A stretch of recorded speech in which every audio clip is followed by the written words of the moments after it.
What is good? We are back. I think you're truly something special. Just what my dreams are really made of. Let's stay together, boy. There's no one like you around. Oh, baby.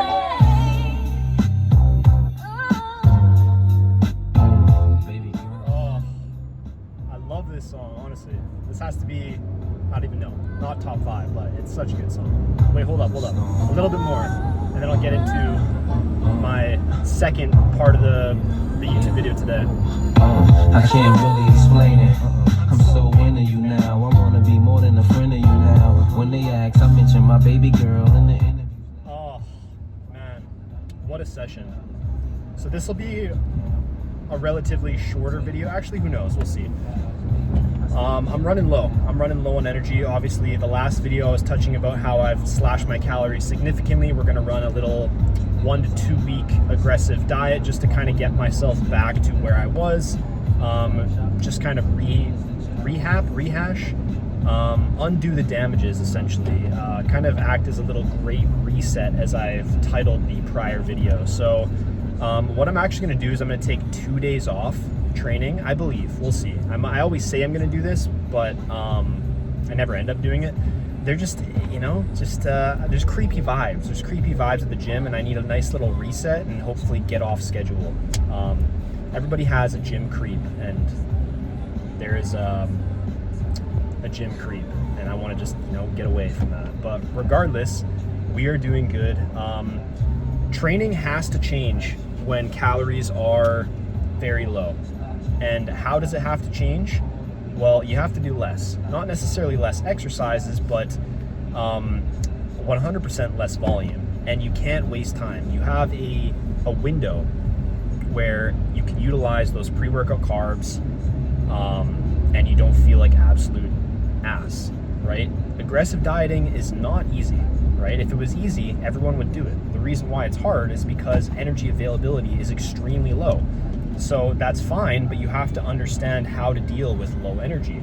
And that means protect your energy.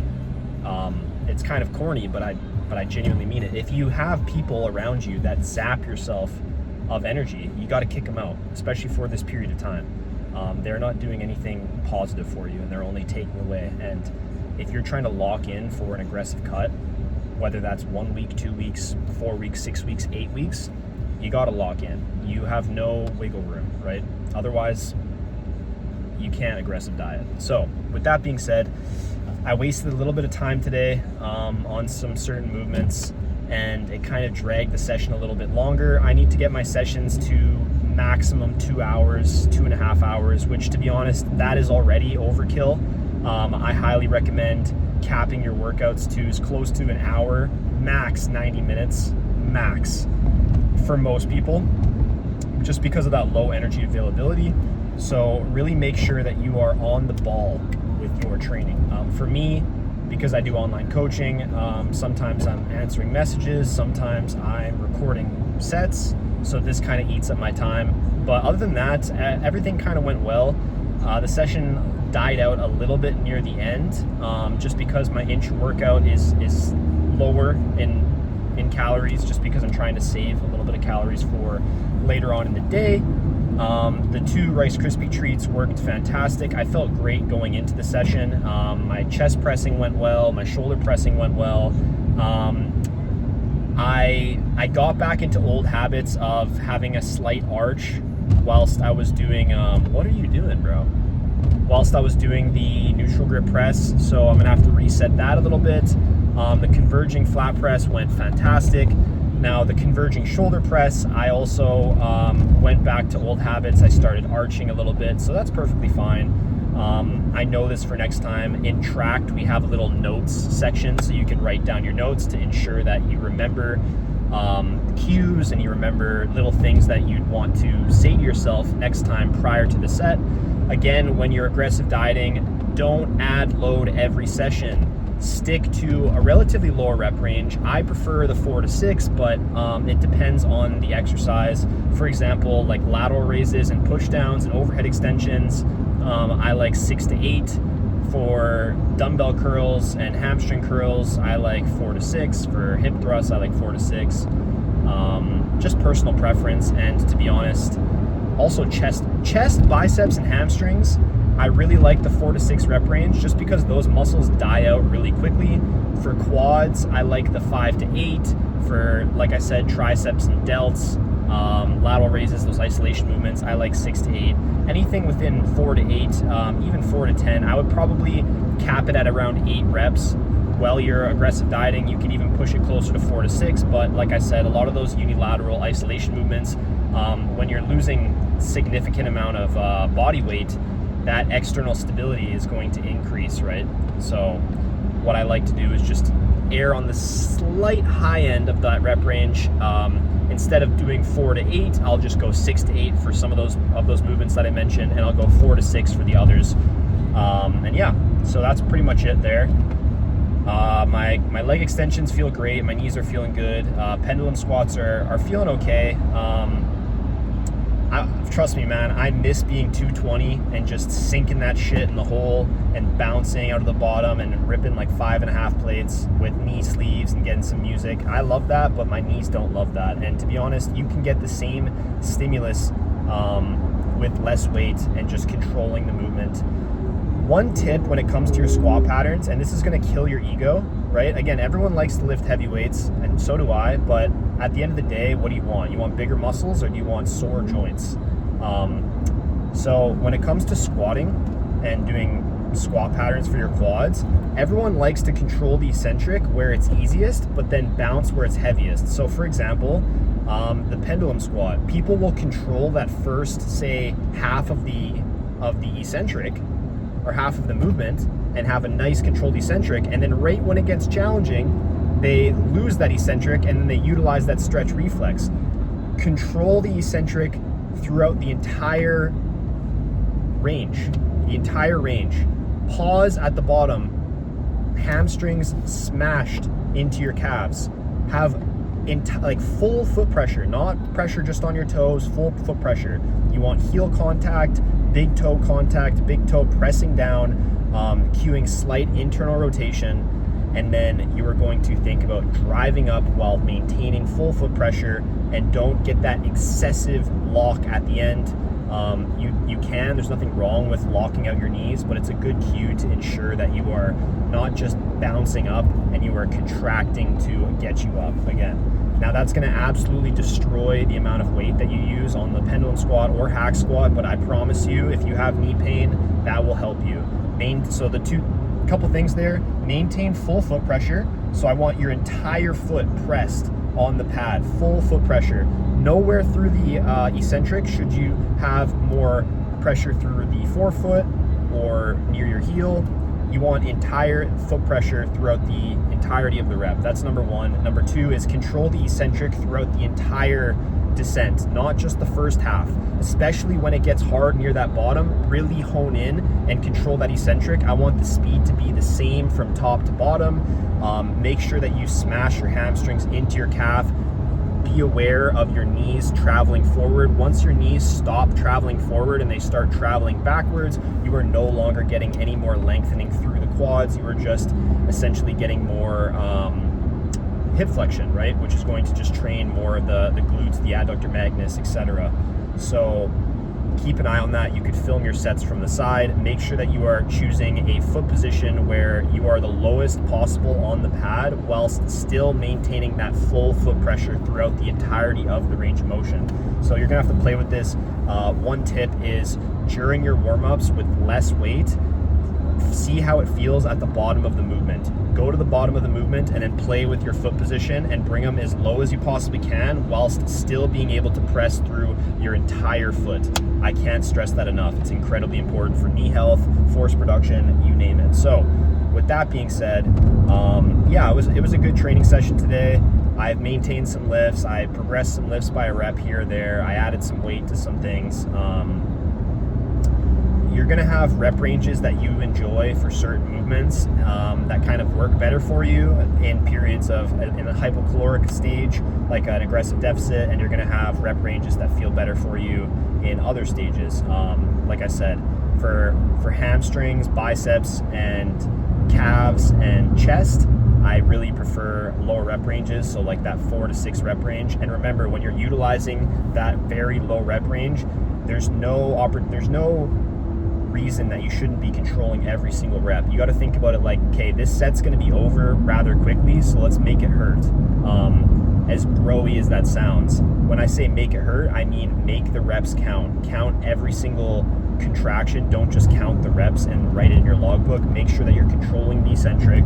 You are feeling the stretch. You're taking a slight pause in the bottom, just a slight microsecond, and then you're initiating with the target muscle. You're holding the contraction for a split second, and then you're controlling that eccentric back down. I know I keep harping about this, and people can kind of take it out of context and as the UK people say, take the piss with it and control it a little bit too much, which could be a detriment because it will limit how many reps you get on the concentric, which is going to limit the amount of active mechanical tension, and we are after as much active mechanical tension as we possibly can get. This is a common misconception that a lot of people think, is that by controlling the eccentric, even like 3 to 4 seconds, this is going to limit the amount of active mechanical tension that you're going to be able to get in a set, and that's just not true. So it's free tension, you might as well take it. It's going to help your joints feel a lot better, as well as it's going to help you standardize technique, and therefore you are going to be able to actually apply progressive overload and not just change the task and make it easier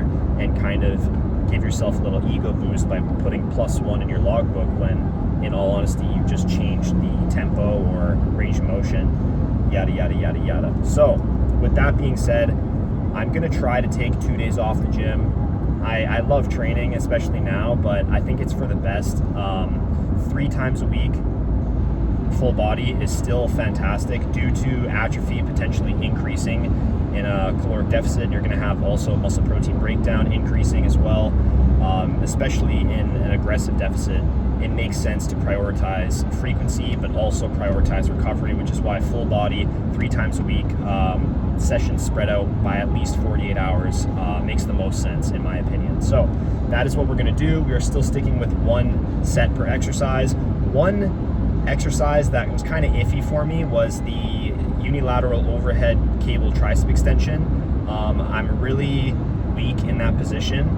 I'm even weak in the unilateral cable tricep extension with my upper arm by my sides. So when you know that you're weak in those positions and you know that you are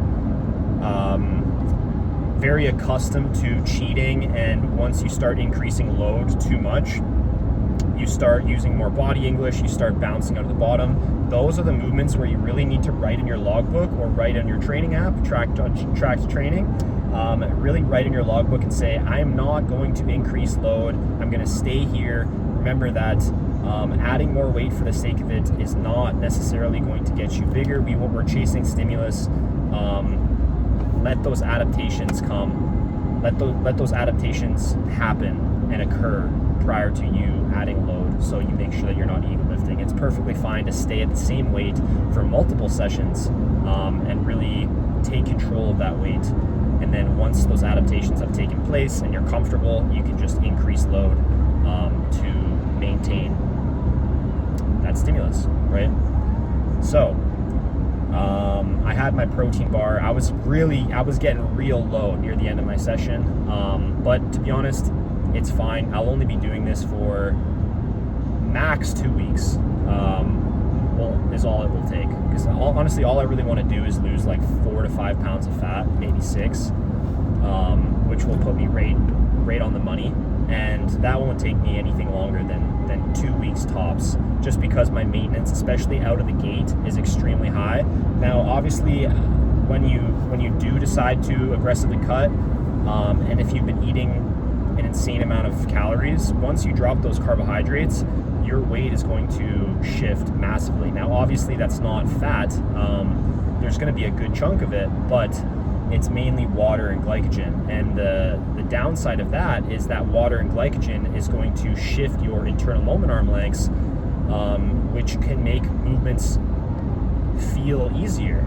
So when you lose that strength initially, it's not an indicator that you've lost muscle tissue. Obviously, that's way too soon. So what I recommend is when you decide to go into a diet, reset your lifts, reset your technique. Once that initial glycogen and water and waste and your weight drops down, once that period is over, so after the first 3 to 4 days, then I recommend resetting your lifts and then trying to maintain those numbers. Don't try to maintain the numbers that you had when you were 5-10 pounds heavier, when you were full of glycogen, all that stuff. Reset your weight, reset your execution, relax, it's gonna be fine. You didn't lose muscle in 3 days, and then try to maintain those numbers. Utilize strategies that help increase motivation. Like I said, up-tempo music, set numerical targets, numerical feedback, competitive environment. If you have a training partner that's, aligned with you mentally, use the training partner. But if the training partner brings you down and you genuinely don't like training with this person, then don't train with them, because especially when you're in a period like a hypocaloric phase, like an aggressive deficit, or even just a moderate calorie deficit, all these tiny little details add up, and it could be the deciding factor of you continuously making progress, you regressing, etc. But there's nothing to worry about. If you regress one session, you're going to be okay. If you miss out on a rep, you're going to be fine. We're looking at drastic losses in performance. That is what we don't want. So if you notice your movements that you've been running for a long period of time start dropping drastically, that is a indication that you need to make a change. Whether that's decreasing expenditure, taking another rest day, decreasing volume, increasing carbohydrates, maybe swapping out the exercise, although I probably wouldn't do that last one because of neurological adaptations. You want to keep everything consistent as long as your training program has been set up appropriately. So I feel like that was very good information. I'm hoping that a lot of you guys enjoyed that, because that's just straight off the top. I'm kind of running on fumes. I'm on autopilot currently, and it's only going to get worse, but I'm perfectly fine. You have to, when you do something like this, you have to understand what's to come, and what's going to come is low energy availability. And what happens with low energy availability is your mood, right? Your mood is going to decrease. You're going to be a little moody brat. You're going to be extremely irritable. So you have to understand these things, and it's your decision to have a great day. It's your decision to handle situations positively or negatively. You have that decision. Nobody else does but you. So it's how you decide to handle your day-to-day life that will set up your mood. It's going to be extremely hard, but it is possible, and you have to just understand that you have decided to do this. Nobody forced you. You are fortunate enough to do this, right? There are people out there that they can't just decide to slash their calories. They're just living like that. So when you look at it from that perspective, it makes it a little bit easier, but it's not easy. It's not easy. If it was easy, everyone would do it. And if it was easy, everyone would be 8% body fat year round, super strong, super jacked, super shredded. It's not. But you know what? We're going to get it done. We're going to get it done. And then we are not going to go through this again, because we're going to be smarter, right? We're all going to be smarter. So with that being said, it's 1:14 now. I'm going to head back. I might do a little bit of incline steps if I feel good. I'm going to have a little meal. Probably just, the meals are essentially vegetables for the fiber and satiety. So I use like 200 to 300 grams of a frozen vegetable mix, 2 different ones. And then I often opt for egg whites or deli meat with low sodium, or chicken breast, or extra lean, or not extra lean, fat-free plain Greek yogurt. Those are my protein sources, or protein powder. Those are all of my protein sources. I have about a protein bar a day just as a little treat. I still have my Ninja Creamy at night. So I'll walk you through the diet. The diet is essentially, in the morning, 2 packages of oatmeal and a scoop of protein powder with a multivitamin. I take 2.7 grams of omega-3 coming from EPA plus DHA. That's very important. And then I take the multivitamin as well as 5,000 IUs of vitamin D3 plus K2. I believe it's 200 micrograms, maybe 240. That is what I have in the morning with my coffee and my oatmeal. I have that, and then I get ready for the gym. I hop in the car. I have I drink at least 1 to 2 liters of water prior to hopping in the car, and then I have 2 scoops of Ecolyte and another coffee as I'm sitting here talking to you guys. And then I have my pre-workout. I smash all of that in the car driving to the gym. I have 1 Rice Krispie treat just hopping into the car, and then I have another Rice Krispie treat right before I get into the gym, maybe like 10 to 15 minutes before starting. And then I sip on my 30 grams of Gatorade, and I make sure that that lasts me through the entirety of the session. I swig the Gatorade around my mouth for 6 to 10 seconds every 10 to 15 minutes or so, just for that carbohydrate mouth rinsing effect, which can help alleviate some of that supraspinal CNS fatigue, which is inevitable when glycogen stores are lower. And then once I hop in the car, I have 1 Bear Bell because I'm absolutely starving, and then now I'm chilling, right? Remember that your brain can only focus on one thing at a time. So once you kind of have that little snack to tie you over, you are usually good. And then I go home, I have another meal. I'm usually going to have about 200 to 300 grams of frozen vegetables, as well as about 30 grams of protein from either oven roasted chicken breast or turkey breast, usually just deli meat, or egg whites. And then that kind of keeps me satiated until dinner. And then dinner, I have a little bit of a bigger meal. It's still the same thing. It's vegetables and meat with some egg whites. And then I have this like chicken tortilla soup that I get from Costco. It's like 100 calories per cup. I just have about a cup just to kind of diversify my plate. I feel that helps me with satiety. And then I just chill out. Throughout this time when I get home until I eat dinner, I'm on the treadmill, I'm doing work. Just walking 2 miles per hour just to get some activity to keep up my NEAT, because adaptive thermogenesis and metabolic adaptation will occur pretty rapidly, especially in this aggressive of a cut. And then I have my Ninja Creamy, which is essentially just like protein milk, almond milk, sweetener, cocoa powder, xanthan gum. I don't do any mix-ins, sad face. And then I might have like another serving of Ecolyte or some creatine just to kind of take the edge off. And then before bed, right before I stream, I have 2 kiwis because we have literature to support that having actually 2 medium kiwis is shown to improve sleep quality, and sleep is extremely important, especially when aggressively dieting. And then I have 10 grams of cocoa powder just to kind of, again, take the edge off. It's a hot drink. It takes me a while to drink. And then in between these periods, I'm having what is it called?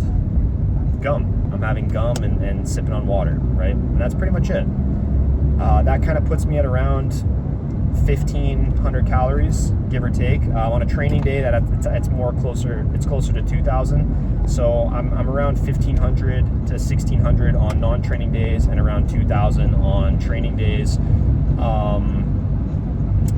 The benefit of doing something like this is that if you are so hungry that you literally have to eat something, otherwise like you can't go to sleep or you can't do anything other than think about food, you could just have a small snack worth like 100 or 200 calories.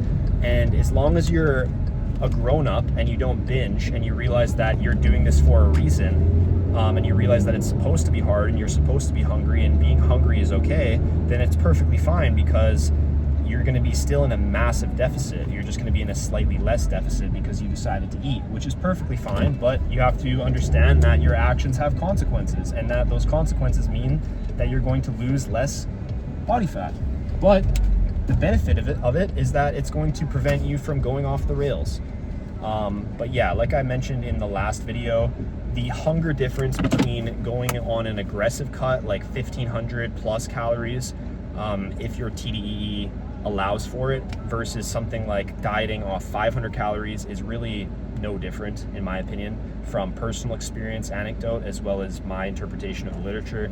So again, I'm not promoting aggressive dieting for someone. Again, book an appointment with your doctor, consult with your doctor. This is not medical advice. This is just me explaining my process and what I do. So that is it for me. I'm back at home. Hopefully you guys enjoyed. Hopefully you guys got something out of this, and I'll probably see you guys in 72 hours. If I can keep myself away from the gym. I probably should. And yeah, I'm still following the same expenditure, 30,000 on a training day, 40,000 on a non-training day. The only difference is that I'm not doing incline steps because I don't want that heart rate to increase too much. It's just going to speed up metabolic adaptation, decrease your NEAT and things like that, and there's just diminishing returns. You can only recover from so much, especially when you're on such an aggressive diet. So just brisk walking, steps, is pretty much all I recommend when you're dieting extremely aggressively. You could potentially get away with incline walking. There's no rigid rule here. You just have to understand your body. And remember, at the end of the day, it all comes down to your performance in the gym. Your performance is paramount. Now, that doesn't mean you change technique to keep your performance. It means that, again, with perfect technique, you relaxed, motivation is consistent, you maintain those numbers. You don't look to add weight. You follow a double progression model. You keep reps relatively low. Another benefit of keeping reps relatively low is that you're going to be on low glycogen. Your glycogen stores are going to be lower, so you're not going to be able to handle staying in the set for so long, right? So anyway, hopefully that helped you guys. I will see you guys either, what day is it today? Today's Wednesday, I believe. I'll see you guys either on Friday or Saturday. I'm hoping to see you guys on Saturday. That means that I did the right thing.